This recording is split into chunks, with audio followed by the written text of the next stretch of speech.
What's up, everybody? Happy New Year. I can't believe we're already in 2025. I don't know about you, but it just doesn't feel like we really had a moment in 2024. I feel like it went by so fast, and all of a sudden we're midway through January. What the heck happened? This is the first episode you are hearing from me. If this is the latest episode you're hearing from me and you've heard many from me in the past, welcome. Welcome to the Label Readers community here. We are so excited for you to join us. Please subscribe to my newsletter, my podcast, follow me on Twitter, Instagram, Spotify. I have a podcast on Spotify. If you're watching this on YouTube, please let me know what you think and leave a comment and a like and subscribe if you have not already. Thank you for that. I always swore to myself I would never become a cliche YouTuber that begged for likes and subscribes, and here I am. I'm 23 and I'm doing it. So thank you very much. I'm just a one-girl show here. I record, I edit, I publish, I do all of the research for all of the health topics every single week. It is literally my full-time job, and I don't get paid a cent for it. So really, all of your help, all of your encouragement and support really helps me, and it really helps remind me that I'm doing this to help educate people. And it is very hard sometimes when the algorithm doesn't like what you have to say, or I don't get as much feedback on something that I thought I would. And I'm trying to not let what I'm doing be measured by the number of likes, the number of comments, because really this is my labor of love, and I really did feel called from the Lord to do this work and just show His glory through what He has revealed to us through science, through health, through culture, and have some fun along the way. We are covering new topics this year. I'm also covering some more segments that I have not had in the past. If you don't know, I'm fairly new. I only cover pretty much health, and I call hot topics. They're usually hot topics in culture surrounding the abortion industry, IVF industry, anything in politics. I sometimes bring in politics, but primarily it's been health focused, just to really establish my brand of health and wellness. I am not a guru.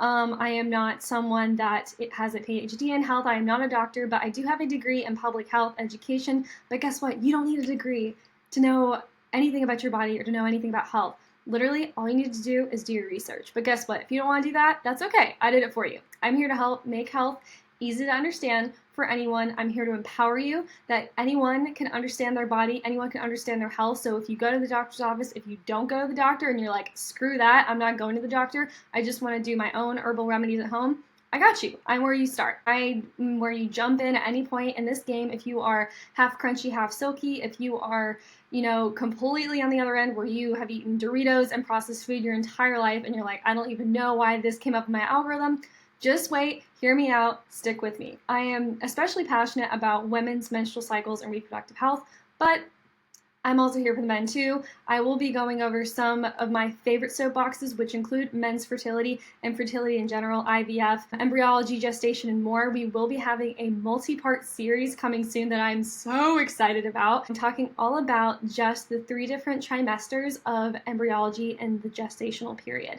I have a friend coming on. She is currently a med student and very passionate about this, and my pro-life activism roots are so happy to be covering this topic, because I believe that with the spread of information that this topic is more pivotal than ever. But all that to say, that is not the topic we are covering today, but I did want to reintroduce myself because I am still trying to really establish myself. I'm sorry, those of you that have heard from me in a while, you're probably trying to skip all of this because you know all of this. I'm sorry. I'll move on. Today has been a highly requested topic from a lot of people. I really don't get a ton of DMs. I'm not that person that's like, I got hundreds of DMs about this one thing. No, I really don't. But when I do get DMs, they are consistently about menstrual health, which is really great because I know a lot about menstrual health. I have a lot from my own personal experience. So I already have menstrual health episodes currently out right now. If you want to go check my Spotify, I don't have all of my old episodes up on YouTube yet, but go check out my Spotify. I have a couple episodes out already, but today we are going over period nutrition to help with pain, to help with hormone regulation, and working out with your cycle. So, men, don't scroll, don't move past this. Any woman in your life will greatly appreciate you knowing this information. As someone who's married to a man who knows when I'm about to start ovulating, who knows when I'm about to start my luteal phase, who knows that I need different kind of care and attention, I need different types of foods depending on what cycle I'm in, it helps so much that he doesn't look at me like I'm crazy when 1 week when I'm like super energetic and hyped and I want to go out and do all the social things, and then 2 weeks later I am a homebody and I don't want to go anywhere. It really helps with communication. It helps him understand you better. And honestly, he's really appreciated it because he feels like he can understand me and connect with me and know what's coming up and know how to best love me. So that being said, no matter who you are, man or woman, please listen to this episode. Let me know if you learned anything, if you liked it, and let me know what you want to hear from me in the future. Okay, so we're going to start off, we're going to break the menstrual cycle down into my favorite method is 4 quadrants. If you look at the menstrual cycle, it'll usually break it up into just follicular and menstrual, and they will lump luteal phase or ovulation with, one side or the other. I like putting it into 4 quadrants because I feel like you can see which stage you're in a little bit easier, and they are a little bit different. So menstrual cycle just is a very, very quick recap in case I have any new girlies that are just joining us in the menstrual club, or you maybe just recently got your period and you don't know what the heck's going on. Welcome to the club. Welcome to being a woman. You are here. We're happy to have you. So the menstrual cycle first begins. Day 1 is when your uterus sheds its uterine lining that it's been building up over the past few weeks. So basically every month a woman's uterus will build up uterine lining.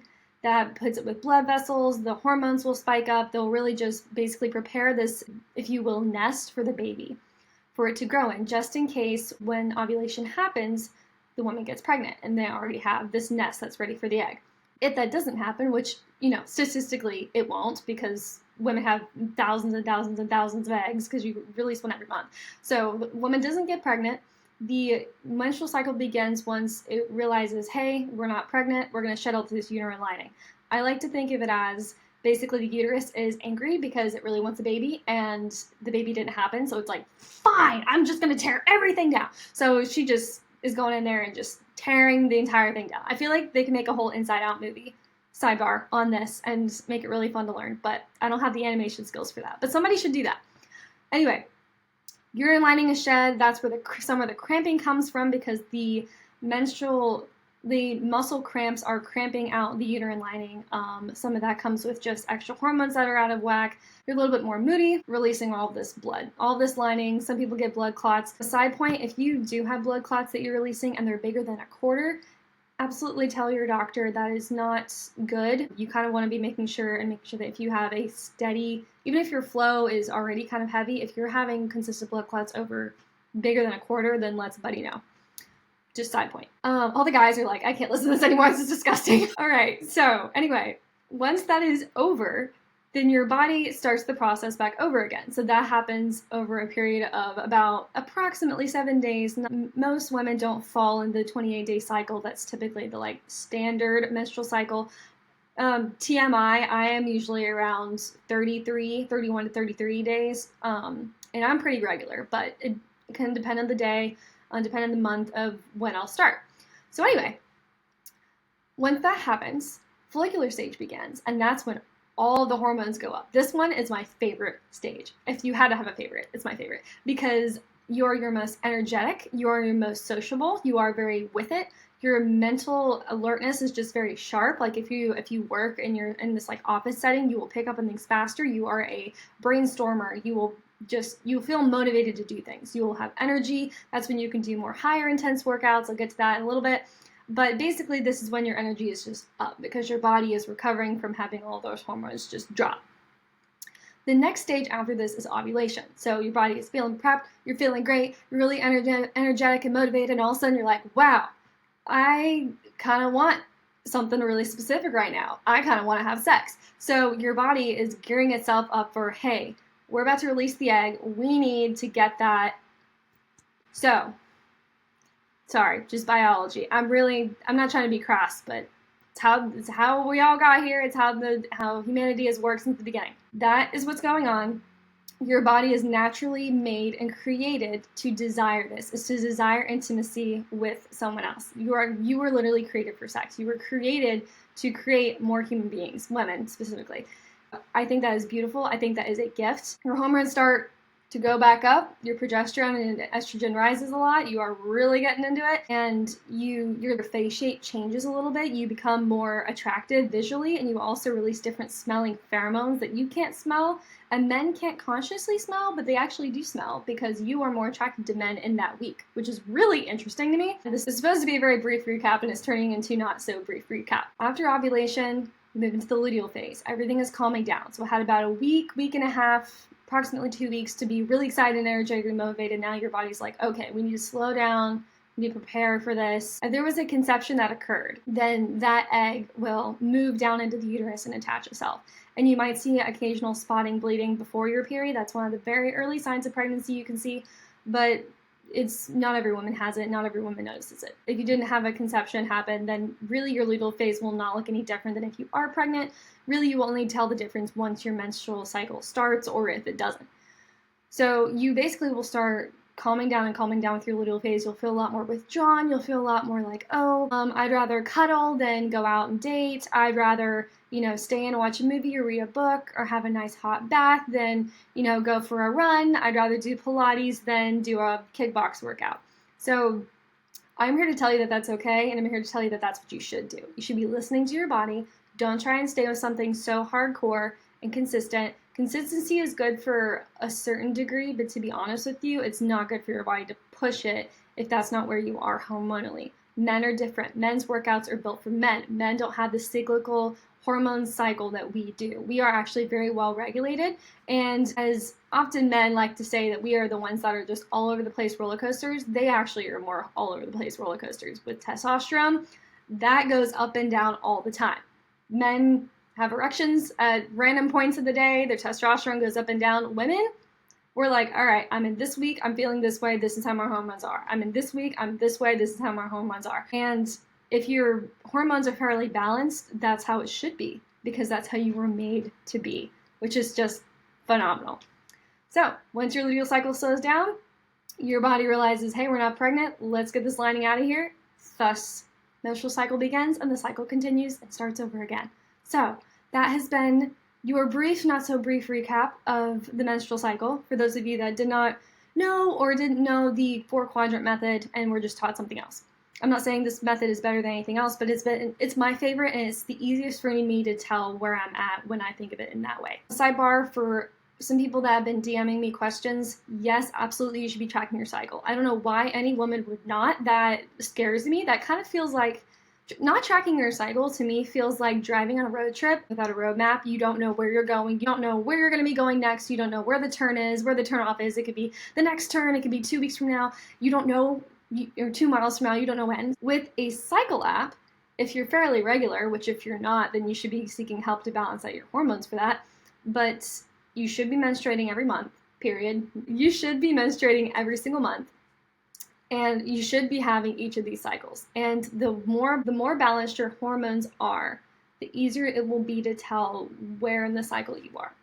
And that will help you with planning social events and things that you want to do with your friends and your vacations when you get married. It is very hard. I actually, really fun fact, my period came like the week just before my wedding, and the last day of my period was literally the day before my wedding.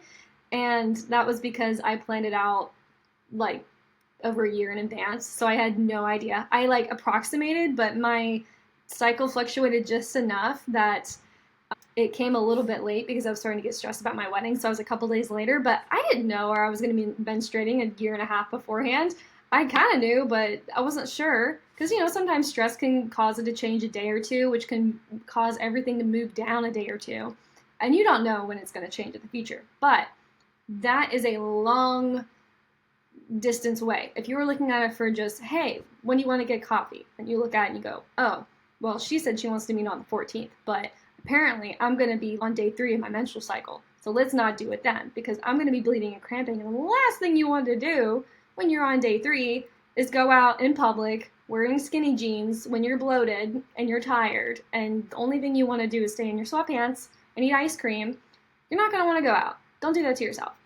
Does yourself a favor when you have your cycle tracking apps. Also, if you have an Aura ring, which I absolutely love and could totally sell if I had an affiliate link, these are basically, I joke that this is my birth control, but not really. There is no hormones involved. It literally just reads your oxygen levels, it reads your heartbeat, it reads your basal body temperature, which is the reason I have it. I got it 6 months before my wedding so that it would really just be able to tell what my regular temperature was, so it could tell what my regular hormones were, what my body fluctuations were, so it got used to my cycle before my wedding day.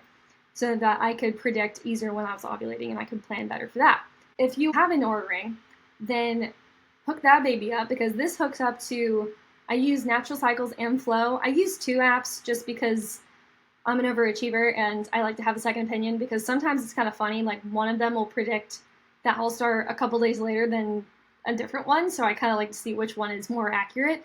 But you know, it's just totally based off of algorithms and what they think and what their guesses are. But all that to say, cycle tracking apps are amazing, and I highly recommend them. Get you a free one. You don't need the premium version of whatever they're trying to get you to do it. I've had Flow for 3 years, and they've just been trying to get me to pay premium for 3 years, and I still am not doing it. I'm just not doing it. Natural Cycles, I think you might have to pay for. I'm not quite sure. That was a Christmas gift, so I don't remember if you had to pay for Natural Cycles, but 100% worth it. So many free ones out there. Totally recommend it. If you don't want to use an app or anything, literally just get a good old-fashioned wall calendar and mark out when your last menstrual cycle was and work from there. Like, that's what I did when I was in my early teens. I didn't have any screens or computers or phones. I just had like a paper calendar and just marked it out that way. All right, so period nutrition. This is the reason you probably clicked on this video. There are lots of different other accounts that focus primarily on menstrual cycle health and nutrition. I'm going to go over a couple of just like the main needs for each stage, what you can do to reduce main problems of each stage, and then we will go into working out with your cycle. So I'm going to do that section by section by section. Before we get into that, we're going to talk about Garnu. Garnu is a girls-only club. What do I mean by that? They are a feminine hygiene product company that only believes that girls can get pregnant or have periods. And guess what? It's the truth. It was very refreshing that they will never refer to you as an egg producer, a breeder, a menstruator. No, we are women. Thank you very much. We are not cisgender women. We are literally just women. And if that didn't prove it enough to you why they should be the people for your feminine product needs, their products are 100% organic, completely non-toxic. They have tampons that I use regularly. I have a subscription and literally have never run out of tampons since using them. It's been fantastic. I never have to worry about running out. It's such a peace of mind. But they also have panty liners, overnight pads, regular pads, and menstrual cups. So they have everything you need. They also have really cute stickers and tote bags as well. So if you are interested in checking out the Girls Only Club at Garnu, totally do it. Highly recommend it. Why Garnu? Why the name? Well, actually, what they do is their proceeds go towards women that are vulnerable to sex trafficking in Nepal. And Garnu means rescue in Nepali. How amazing and beautiful is that? So if you didn't need more convincing, go to the link in my bio on Instagram or on my website. I will link it here in the show notes as well. Go to Garnu, use GraySand10 at checkout for 10% off your order. I highly recommend a subscription so you never run out. Give this to your friend, sister, mom in your life that needs some good, non-toxic feminine products, or just treat yourself, girl. You earn it. Or you could be the best boyfriend ever and do this for her. Trust me, it wouldn't be weird. I would love that for my man. So, Garnu, GARNUU.com, and use code GraySand10 at checkout. That's GRACEANN 10 at checkout. All right, so menstrual cycles. We're starting at day 1. Day 1 is when your uterine lining is shedding all of that blood. What are our main needs? If you're losing blood, biology test. What's in blood that we need? Right, iron. So if you're losing iron, guess what? You need iron because you're shedding a lot of blood. You're also losing water, so stay hydrated. It helps with the bloating too. So I have learned that if I drink a whole lot of water, not a whole lot, but extra water in the days leading up to my period, and of course continuing in my period, I have a lot less bloating than on days where I don't do that. It's really helpful. So, number 1, stay hydrated. All day, every day, hydrate or dihydrate. I'm a firm person on that. My friends know if they're going to complain to me about a headache, they know the first thing in my mouth is going to be, did you drink water? Yes. Iron supplementation. What's in iron? We're looking for red meat. Red meat, red meat, red meat. Everything that you thought you were taught about red meat in school is probably not true. Red meat does not kill you. Red meat does not give you heart disease. Red meat is actually fantastic and is filled with all sorts of vitamin B12 nutrients and is filled with very nutrient-dense protein needs that your body needs, especially if you're losing blood. So, iron supplementation through red meat. You can also do this through leafy greens that will kick up your magnesium as well. I highly recommend spinach, broccoli, carrots. You probably saw this on TikTok, but like the viral carrot salads. You can use those. Those help people with their cramps as well. You need to be helping with your mood and energy stabilization, because everybody give me a little hand raise in the comment section if you ladies struggle with PMS, because I absolutely do. I find myself having a little bit more irritation or frustration with my husband when I'm a little bit hormonal. I'm also really, really hungry, like super, super hungry when I'm right before I menstruate too. That's really fun. That's not really like a hormonal imbalance, I don't think. I think it's my probably progesterone related thing, but it's not an unwelcome symptom. If I'm gonna have that, that's fine. And you want to reduce inflammation, because of course we all hate cramps. Also raise your hand if you have cramps in more than one place. I had a friend that never had abdominal cramps, but she had back pain. And I have back pain too sometimes, it depends on the month, but she literally, I would go through college and have crippling abdominal cramps, and she like never had heard that before. She's like, I never had that. Some people don't have that, which is just absolutely insane to me, but you are God's favorite, if that's true. But yes, iron supplementation, eat red meat, broccoli, potatoes, and leafy greens. For mood and energy stabilization, we want sweet potatoes. Sweet potatoes! I love sweet potatoes so, so, so much. They are super good for you. They're super great. They kind of work as a good dessert. If you start weaning yourself off of processed sugars, you'll become a lot more sensitive to sweet things. And I have found that if I just eat straight sweet potatoes or even apples or something like that, I feel like my sweet craving is satisfied. I don't need anything else. I don't need chocolate. I don't need candy. That craving that you get when you start to eat those potato chips and you kind of need more and your satisfaction is never satisfied. Yeah, that doesn't happen when you eat natural sugars. Kind of crazy. They're not made for you to get addicted to, which is pretty cool. Mood and energy stabilization, sweet potatoes, chickpeas, dark chocolate. Can we say praise the Lord, hallelujah? And eggs. Eggs are great. Eggs are good protein. I don't know about you. Sometimes I go through phases of not liking eggs, but eggs are really good for you. Dark chocolate. Try and get the darkest you can get. The one with the, basically the higher the percentage number, the more natural and I think better it is for you, and it'll help better with that. Honestly, there's a reason women, we crave dark chocolate. It is good for us, and there's something in it that your body does crave. Hydration. Herbal teas. Oh my gosh, I will sing the chorus of peppermint tea till the day that I die. Once I discovered peppermint oil, peppermint tea to help with my cramps, I never looked back. Goodbye Tylenol, goodbye Aleve, goodbye all the pain medication, NSAIDs. Don't need that anymore. All I need is my heating pad and my peppermint tea, and I'm a happy girl. That's all I need. Get yourself some good herbal peppermint tea. If you can't get the herbal stuff, you can't afford it, that's fine. Get sleepy time tea, get something's better than nothing. But obviously, the more natural, the better. Little side tip as well, I love to put raw honey in my tea and my milk. I don't really drink coffee, but coffee if I drink it. My husband and I love to bake with raw baking honey. We get it from the farmer's market, and it is absolutely fantastic. Highly recommend using it. So that's also a natural sweetener you can use. Hydration, herbal teas. Like I said, watermelon's really good. If you like watermelon for the summertime, I know it's hard to get in the winter. It's usually really expensive, but in the summertime, watermelon's super good, great hydration. And then celery. I personally hate celery, but some people like it. I see the appeal, but honestly, I feel like it gets stuck in my teeth and it gets all stringy. For reducing inflammation, we're looking at avocados. So if you are an avocado toast girly, I want to hear it. I'm honestly not a huge avocado person either. I know. I love guacamole, but I know it's not the same thing and it's not as healthy for you.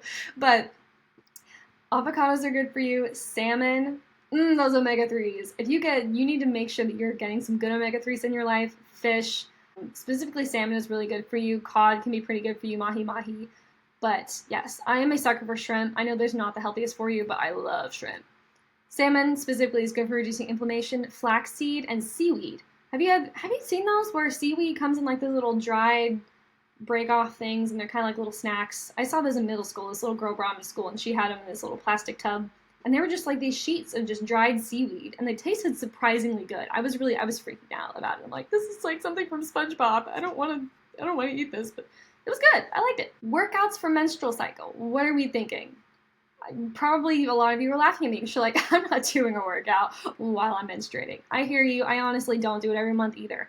But if you are really looking to move your body, 100% recommend hip openers. hip opener workouts. Search it on YouTube, free workouts for hip openers, free workouts for your period. Literally, it's just gentle, slow stretching that's just opening your pelvic area, reducing that strain, reducing a lot of that tightness that you have in your hip joints, and it really can help the way you feel pain and really help that soreness out, especially if you're like me, where you've been lying on the couch, probably not in the best posture, and your hips are just a little out of alignment. It can really do you some good to just take a 15 to 20 minute workout and just relax, open those hips, make yourself feel a little bit better, do some stretches. These are some of my favorites, where you like take the hand and bend and do that, and you like stretch out your whole oblique side. It's amazing.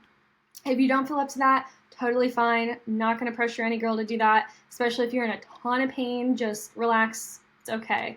Seriously, stress is a toxin in itself, and if you are overly stressed about the toxins, whether that be just from environmental things, from making sure that you work out, just calm down, take a deep breath.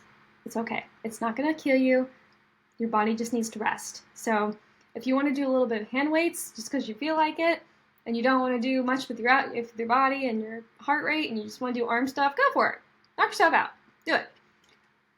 All right, follicular stage. We are up and we are moving. We are in the zone. We're grooving. So we are running. We're doing great. Our hormone levels are high. We pretty much feel the exact opposite of what we felt the week before. So we feel like a really big swing. Any man that you live with is probably like, what the heck just happened to you? Like you are now totally the opposite. So rising hormone levels, your energy is up. So things to help with your energy. Quinoa is really good. You can mix that in with certain salads. Chickpeas are good. Yogurt and brown rice is great for you. Brown rice is basically better than white rice, kind of like the whole thing with wheat bread's better than white bread. Hormonal imbalances, just making sure that with your estrogen rising, you really want to help make sure that your hormones are trying to stay fairly balanced. Keep it up with protein, chicken, turkey, salmon, avocados, and eggs. You're going to hear a lot of repeats here because honestly, for women, there's a lot of just good nutritional things that we can eat throughout our cycles that will help continuously. Antioxidants, so we're going to work on our antioxidants, lowering all of that during our follicular phase. We want broccoli, carrots, like I was saying, spinach, strawberries, blueberries, you know the gist. It's an antioxidant, eat it up. Oranges are great too. Omega-3s, avocado, salmon, mackerel, and chickpeas.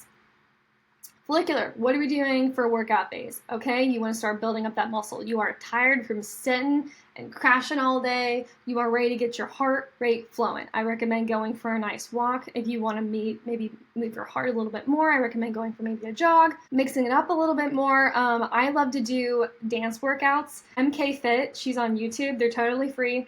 She also has Patreon, but you don't have to use it, but it's fantastic. I love her dance workouts because honestly, it's not as structured as a typical workout, but you still do lunges and you still do jumps and you still do you get your heart rate going. And it's a great use of cardio without doing burpees, without doing sit-ups, without doing just a bunch of painful things that I really hate doing.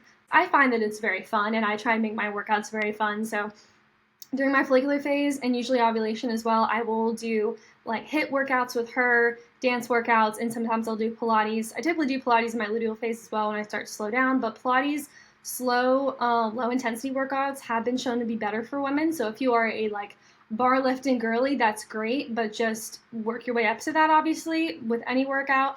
But if you are lifting weights, just make sure that you are not pushing yourself on those days where your body needs to rest more. Also, fun fact, this is something I learned while I was in school and this might be a very common thing, I don't know. When you are working out, your immune system lowers just a little bit temporarily. So if you are basically in a state of you think you might be getting sick and you're like, oh, I need to work out to build up strength in my body, don't do that. If you think you might be getting sick, tend to your body, rest, give yourself some nutrients, don't work out. I know it sounds kind of crazy, but if you start pushing yourself, then that's going to lower your immune system even more. And it can just make you sicker faster. It can make you sick when you weren't going to get sick and you're just having mild symptoms. All that to say. So follicular, we're moving our body. We are building up our heart rate. Ovulation. This is the time to shine. This is the time to bring it. You're feeling fierce. You're feeling sexy. You're feeling great. What are we doing? We're still doing really high cardio. We're building that up to the max. If we weren't already hitting it in follicular, we are hitting it in ovulation.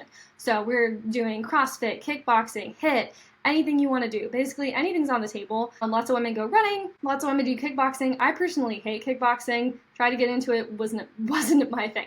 So I usually did like high intensity HIIT training, which was more than enough for me. I love to do core exercises that aren't sit-ups. So I like doing planks, side planks, front planks. I sometimes do push-ups. That can also be used for Pilates as well when you're just trying to get some with your body moving during luteal phase. But ovulation, you basically want to bring it with your workout. Nutritionally, this is sometimes looped in mainly with follicular phase, so you're going to see a lot of the same things with follicular, but basically what's happening here is the egg is maturing, your temperatures are rising, so if you have a tracker for your basal body temperature, your temperature is going to go up. So you're going to be looking for fiber foods, bananas, Brussels sprouts, apples, strawberries, oats. So basically those smoothie bowls, your best friend.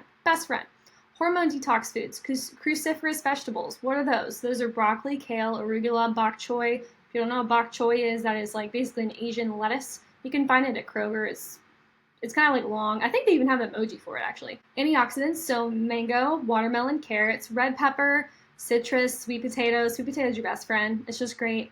Honestly, just try and eat as clean as you can, always. I know that's such a broad statement, but it really helps with balancing your hormones. I get messages a lot about natural ways to balance my hormones. How can I start doing that? What should I do? Should I take anything? I'm like, don't take medication, first of all, to balance your hormones. That is a horrible idea.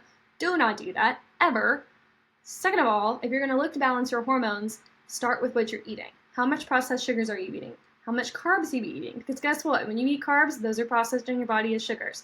I know that I have potatoes on here, and potatoes are starches, and starches convert to carbs, and carbs convert to sugar in your system. But it's in moderation. It's also better than, let's just say, pizza dough. That's carbs. Well, comparing that to a sweet potato, the nutrients in the sweet potato are going to be better than the pizza dough. You know, it's compare and contrast. Sometimes health isn't an all or nothing. Health is almost never all or nothing. It is primarily which option of these is better. Like, okay, I'm looking at these two tomato cans. This one has red 40 and citric acid in it, and this one only has citric acid. Well, I'm going to get this one because this one doesn't have red 40 in it.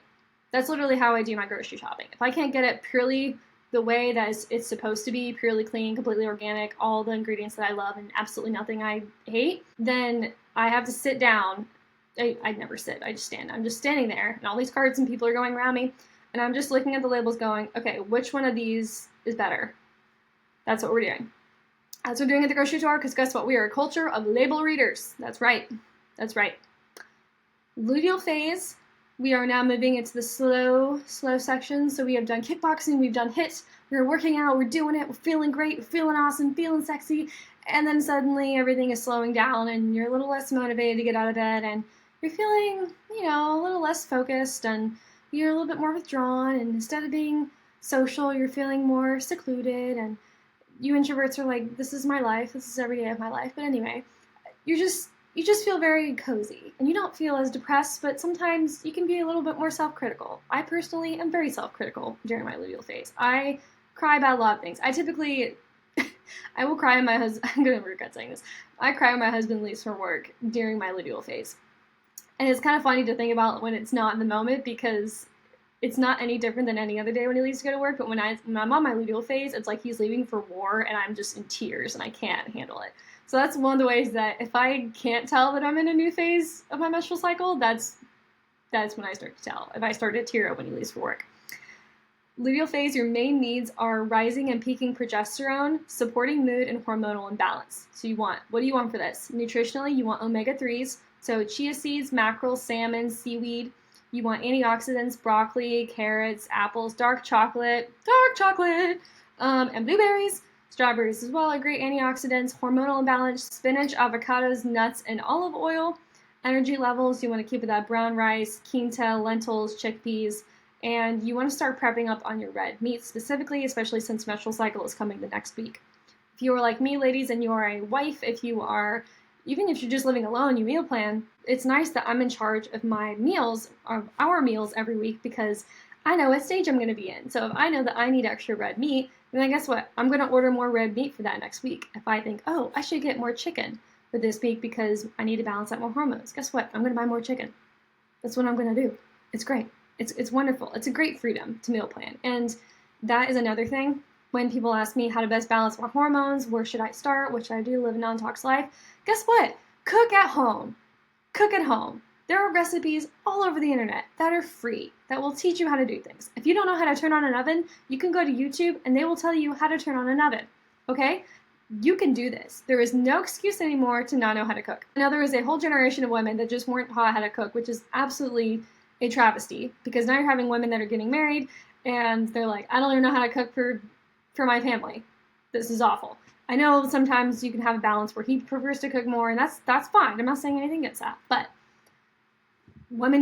everybody needs to know how to cook, not just women. All that to say, the best place to start with making your home non-toxic is your kitchen. Because if you have been living a very toxic lifestyle with what you're eating, what you're putting in your food, the kind of things that you're putting your food on, what you're heating your food with, guess what? Most toxic place in your household is probably your kitchen, followed by your bathroom probably. Just a wild guess. So start in your kitchen, wooden cutting boards, metal and wooden utensils, serving spoons. Get rid of that Teflon crap. Get it out. Get rid of the aluminum foil. Get it out. We don't want that saran wrap. We want good parchment paper.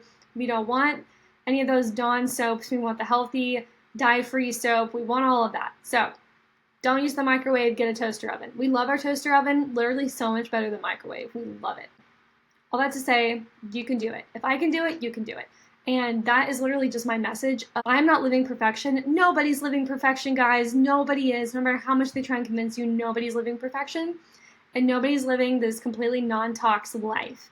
But I am walking through this journey with you guys. You're walking through it with me as I document what I'm learning, what I'm excited to share, what I'm passionate about, and what I'm doing in my own life that works for me and our family, what we're enjoying and what we're able to afford with our finances, what you can do to make your own homemade things. If you'd like to see more of those, absolutely let me know. A lot of this content will be based off of what my audience wants. I have a whole bunch of ideas of what we can do, but really just let me know what you want to hear. Let me know what you want to hear. Share the podcast, share the videos, DM me, like, comment, subscribe, all the things. I really appreciate your time, guys. I hope you have a wonderful week and a great January so far.